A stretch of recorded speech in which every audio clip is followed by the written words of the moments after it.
Hey everybody, I'm going to show you how to use one of my favorite tools, Padlet. So Padlet is not a licensed tool with our college. It is a free tool that is web-based, so it's easy for people to access. I've been using it for many years, and honestly, I have never had a student come to me and say, I just can't figure this out. It's not working for me. So it's easy for us, easy for them. That being said, since it lives outside of Blackboard, we can use a link to have students connect from Blackboard to your Padlet. It does have an embed code option as well. And this way you can, and I'll show you how you can still grade and provide feedback in Blackboard for any Padlet activity.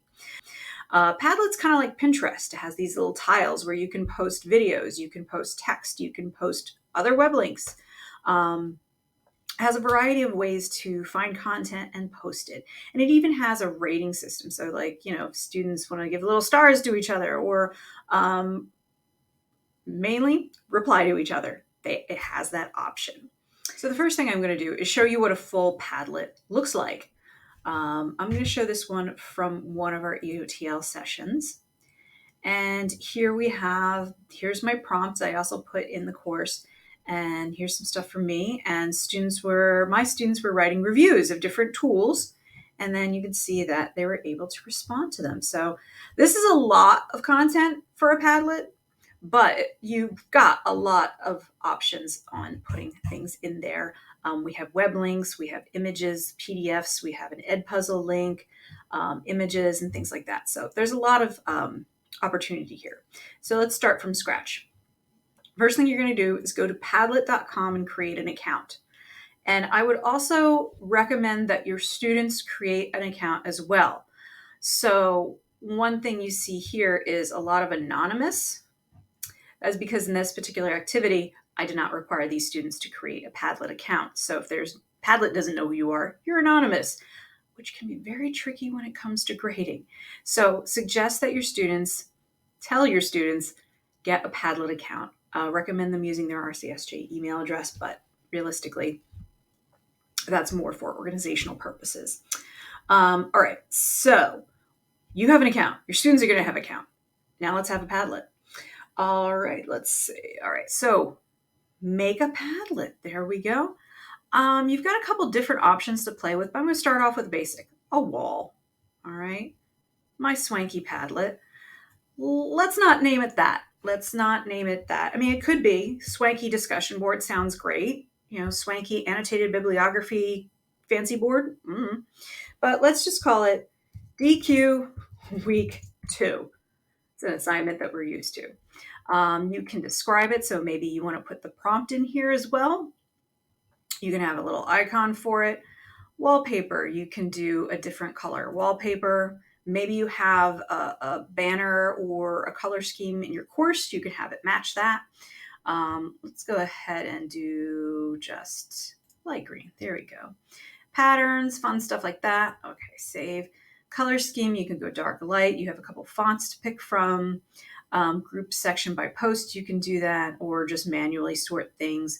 Author and timestamp, I definitely would turn on because we want to know who did what and when, especially if you have that, initial post due by Thursday at midnight kind of deadline.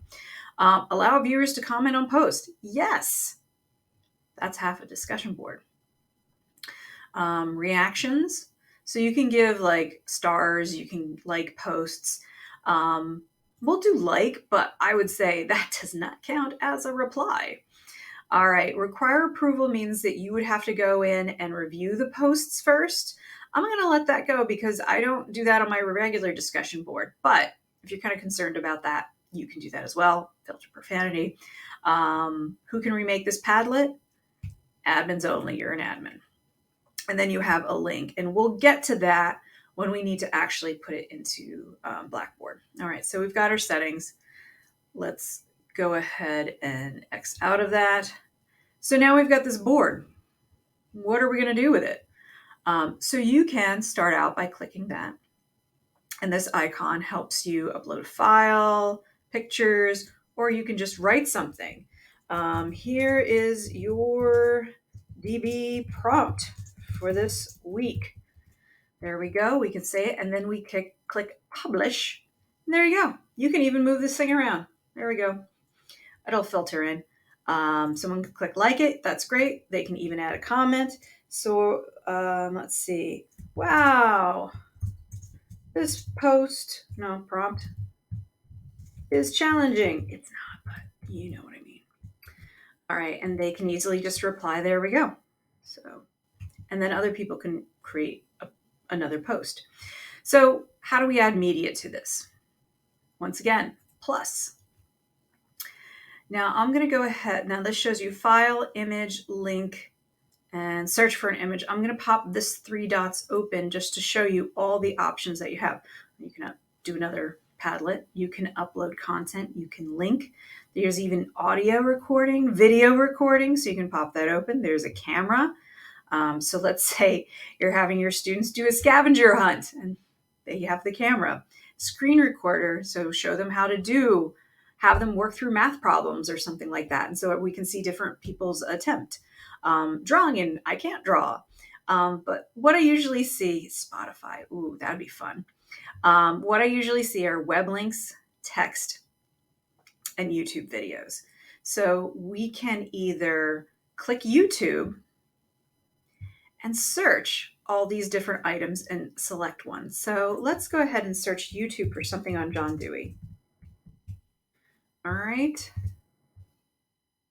And here we can have a video, and let's go ahead and click, let's just click any of them. Okay, key concepts, there we go. And we can say, check out this video, and then click publish. And now we have a video that you can watch right in there, or go to YouTube as well. Okay. Let's go to that plus sign, web link. Okay, we can paste the link in here, or we can even search for a web link, paste the link. Okay, so I'm going to grab this Stanford Encyclopedia of Philosophy link, copy, go back to my Padlet. There we go. Click that. That's a really funky little watermark, but let's give it a subject line. And here's some bio info. All right, and hit publish.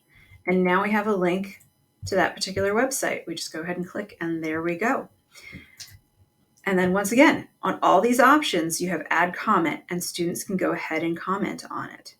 Okay, so that's kind of the basics of setting up a multimedia Padlet as an alternative over discussion boards. So next, we're going to show how this fits into Blackboard. Show you how to put the link to your Padlet in Blackboard. And I'm going to do this a really basic way. There are many different ways of adding a link. You can use hyperlinks. In this one, I'm just going to add a web link. So I'm going to go to a content area. I'm going to click Learning Modules, Module 3, or it could be a weekly folder. However you set up your course, I'm going to go to a content area that is easy for students to identify. This is where I go to do my work. This is where the stuff gets done. I'm going to go to Build Content. Use the web link tool and label it the same thing I labeled the Padlet. So there we go. And here, we're going to go back to that. I promise we're going to go back to that. You want to add your instructions. So what are your discussion board instructions? How many people do you need to reply to? What sort of format? Are you looking for all videos? Are you looking for images? Are you looking for just text? How many people do you need to reply to? How many words? Put your normal discussion board instructions there. Then put your prompt there so they know what they're getting into once they go over into Padlet land. And then also some information on using Padlet. You can feel free to use one of the videos we provided, if applicable, or Padlet has its own YouTube channel that will have videos that you can use to show how to use Padlet, or make your own video, make a Padlet about how to use Padlet. And then also, definitely in those instructions on how to use Padlet, make a Padlet account. So this makes sure that your students, when they reply, it doesn't show up anonymous. Unless that's part of your activity, that's cool too. But if you're looking this to be a graded activity, you want to know who's replying, how many times, that sort of thing. All right, so you have your basic instructions. Now I'm going to go to my Padlet, DQ Week 2. And this little arrow, those of you who are fans of OneDrive, yep, share, there we go. So while we can add members and invite members, I would say the best way to do it when working with Blackboard is to add a link to it. So everything's in Blackboard. So everything starts in Blackboard. So easiest way, copy to clipboard, okay? You can also use embed code. When I've done that in the past, my Padlet gets bigger than the frame, so it gets a little bit wonky, but maybe if you have a small class, you can use that embed code and it'll work basically within Blackboard. Let's see. Open in Zoom might be fun for a live online class, but let's see. Let's just grab that, copy that link to clipboard. I'm going to go back to Blackboard. I'm going to click into my URL space and click my link. All right. And of course, I like to have it set to open in a new window. All right. So this way my students can say Padlet instructions, Padlet instructions. Let them use it. If you have a specific availability, you can set that just like any other activity in Blackboard and hit submit. All right. So now we have our link to our Padlet. Let's go ahead and click that. And there we go. And that's how your students would access it. Okay. So create your Padlet, create the access point. And the next thing we're going to do is how to grade. Okay. So grading in Padlet. Since it is not a tool integrated into Blackboard, we're not automatically going to have a grading column, right? But you can still grade students and give them feedback for their Padlet activity. What you want to do is remember this title, the title of your assignment. You know, I'm actually just going to go ahead and copy it so I have it worded exactly right. Cancel because I didn't change anything. Then what you can do, it's a little old school, we're going to create a column in Blackboard. Go to our grade center, full grade center. Okay. And click create column. What this does is create a manual stagnant column that is not attached to anything in the grade center, but you can access this column to add a grade and feedback for each student.